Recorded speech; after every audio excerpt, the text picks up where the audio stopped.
এই ঘটনাটা আমার বাবার সঙ্গে সত্যিই ঘটেছিল। ভোরবেলা, তখনও ভালো করে আলো ফোটেনি, চারিদিকে কুয়াশা আর নিস্তব্ধতা। আমার বাবা প্রতিদিনের মতো রেল লাইনের দিকে হাঁটছিলেন ট্রেন ধরার জন্য, কিন্তু হঠাৎ তিনি দেখলেন প্ল্যাটফর্মের একেবারে শেষ প্রান্তে সাদা শাড়ি পরা এক মহিলা দাঁড়িয়ে আছে। অদ্ভুত ব্যাপার হলো, তিনি যতবার সেই মহিলার কাছে যেতে চেষ্টা করছেন, সে ঠিক ততবারই হঠাৎ করে উধাও হয়ে গেছে। কিন্তু কেন? সে কি মানুষ ছিল, নাকি এমন কেউ যে বাবাকে মৃত্যুর হাত থেকে বাঁচাতে এসেছিল? অদ্ভুতুরে গল্প চ্যানেলে আপনাদের স্বাগত। আজ আপনাদের এমন একটি সত্য ঘটনা বলবো, যার ব্যাখ্যা আজও আমরা খুঁজে পাইনি। আমরা যখন কোনো ঘটনার কারণ খুঁজে পাই না, বা কোনো কিছু আমাদের কাছে অস্বাভাবিক লাগে, তখনই সেটাকে আমরা অলৌকিক বা ভৌতিক বলে মনে করি। আজ যে ঘটনাটা বলবো, সেটা আমাদের পরিবারের সঙ্গে ঘটে যাওয়া ঠিক তেমনই এক রহস্যময় ঘটনা। তখন আমি খুব ছোট। আমার বাবা ইন্ডিয়ান রেলওয়েতে চাকরি করতেন।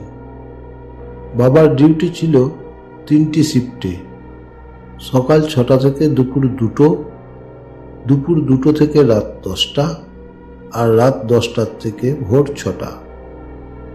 আমরা থাকতাম রেল স্টেশনের একদম পাশেই, রেল কোয়ার্টারে।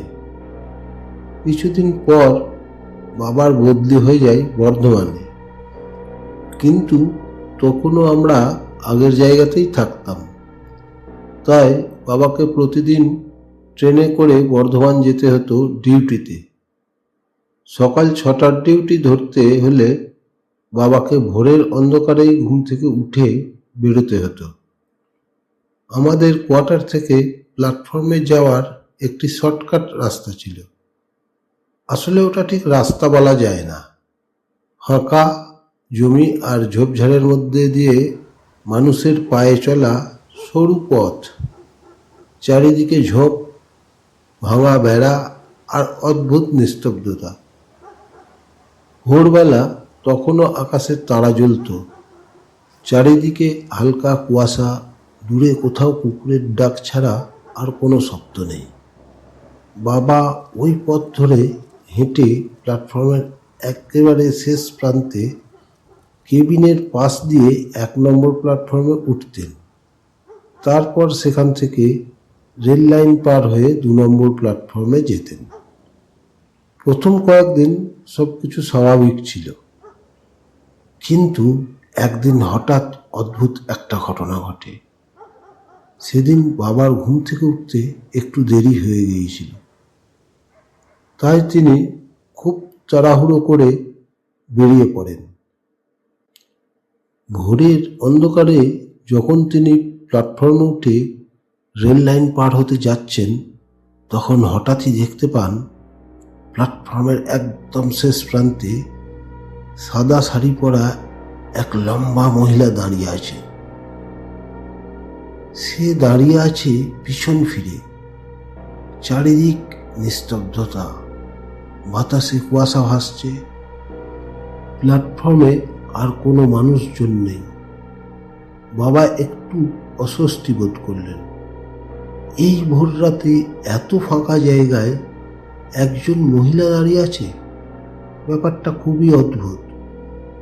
তবু কিছু না বলে বাবা ধীরে ধীরে তার পাশ কাটিয়ে রেল লাইন পার হয়ে 2 নম্বর প্ল্যাটফর্মে উঠে গেলেন।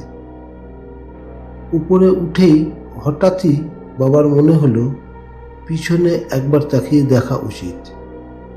বাবা পিছন ফিরে তাকাতেই তার বুকের ভেতরটা যেন হিম হয়ে গেল। সেখানে কেউ নেই। প্ল্যাটফর্মের সেই ফাঁকা জায়গা, যেখানে কয়েক সেকেন্ড আগেও ওই মহিলা দাঁড়িয়ে থাকতে দেখেছিলেন, সেখানে এখন শুধুই কুয়াশা আর ফাঁকা প্ল্যাটফর্ম। এত বড় মানুষটা হঠাৎ কোথায় গেল? বাবা সেদিন খুব অস্বস্তি নিয়ে ডিউটিতে গেলেন। কিন্তু ঘটনাটা এখানেই শেষ হয়নি। পরের দিন আবার একই সময়ে বাবা সেই পথ দিয়ে যাচ্ছিলেন, আর ঠিক সেই একই জায়গায় আবার দাঁড়িয়ে আছে সাদা শাড়ি পরা সেই মহিলা। এইবার বাবা একটু সাহস করে ভাবলেন কাছে গিয়ে দেখবেন কে। কিন্তু তিনি যতই এগোতে থাকেন, মহিলাটি ধীরে ধীরে সামনে এগিয়ে যায়। তারপর সে রেল লাইনের দিকে নেমে পড়ে। বাবাও তার পেছনে রেল লাইন পার হয়ে ওপারে উঠতেই মহিলাটি আবার উধাও। মনে হচ্ছিল যেন বাতাসে মিলিয়ে গেল। সেদিন অফিস থেকে ফিরে বাবা ভয়ে আর বিস্ময়ে মাকে সব কথা বললেন। মা সব শুনে ভয় পেয়ে বললেন, তুমি আর ওই রাস্তা দিয়ে যেও না। কিন্তু কয়েকদিন পর আবার একদিন বাবা ভোরে বেরিয়ে দেখলেন রাস্তায় অন্ধকারের মধ্যে আবার দাঁড়িয়ে আছে সেই সাদা শাড়ির ছায়ামূর্তি।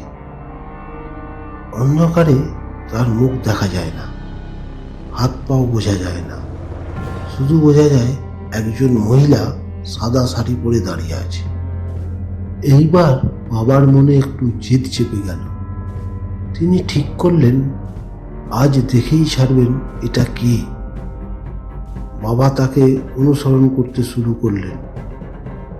কিন্তু অদ্ভুত ব্যাপার, বাবা যত দ্রুত হাঁটেন সে ঠিক তত দ্রুত সামনে এগিয়ে যায়, কিছুতেই দূরত্ব কমে না। এইভাবেই হাঁটতে হাঁটতে বাবা প্ল্যাটফর্মে উঠে গেলেন। ঠিক তখনই হঠাৎ একটা এক্সপ্রেস ট্রেন গর্জন করে 1 নম্বর লাইনে ঢুকে পড়ল। বাবা কোনো রকমে নিজেকে সামলে নিয়ে দাঁড়িয়ে গেলেন। এক মুহূর্তের জন্য যদি অসাবধান হতেন, বড় দুর্ঘটনা হয়ে যেতে পারত।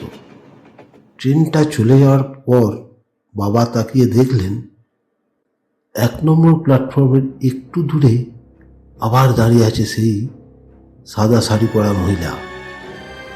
এবার বাবা আবার তার পিছনে দ্রুত হাঁটতে লাগলেন, কিন্তু সে যেন বাতাসের মতন দ্রুত এগিয়ে যেতে থাকলো। তারপর হঠাৎই সে ওভারব্রিজে উঠে গেল। বাবাও তার পেছু নিলেন। ওভারব্রিজ পার হয়ে নিচে নেমে আসতেই সে আবার উধাও। চারিদিকে শুধু ফাঁকা প্ল্যাটফর্ম। সেই দিন বাবা বুঝেছিলেন ওটা কোনো মানুষ নয়, হয়তো কোনো অদৃশ্য আত্মা, যে তাকে বারবার রেল লাইন পার হতে নিষেধ করছিল। পরে মা বলেছিলেন, হয়তো তোমার মা মানে আমার ঠাকুরমার আত্মা, অথবা অন্য কোনো অদৃশ্য শক্তি তোমাকে বিপদ থেকে বাঁচানোর জন্যই বারবার সামনে এসে দাঁড়াচ্ছিল। তারপর থেকে বাবা আর কোনোদিন রেল লাইন পার করে যাননি। আর আশ্চর্যের ব্যাপার হলো, তারপর আর কোনোদিনই সেই সাদা শাড়ির মহিলাকেও দেখা যায়নি। আজও আমরা জানি না সেদিন বাবা ঠিক কাকে দেখেছিলেন, মানুষ নাকি সত্যিই কোনো অদৃশ্য আত্মা, যে তাকে মৃত্যুর হাত থেকে বাঁচাতে এসেছিল। এই রহস্যময় সত্য ঘটনাটি শুনে আপনার কি মনে হয় অবশ্যই কমেন্টে জানাবেন। যদি গল্পটি ভালো লাগে অবশ্যই লাইক, কমেন্ট এবং সাবস্ক্রাইব করবেন।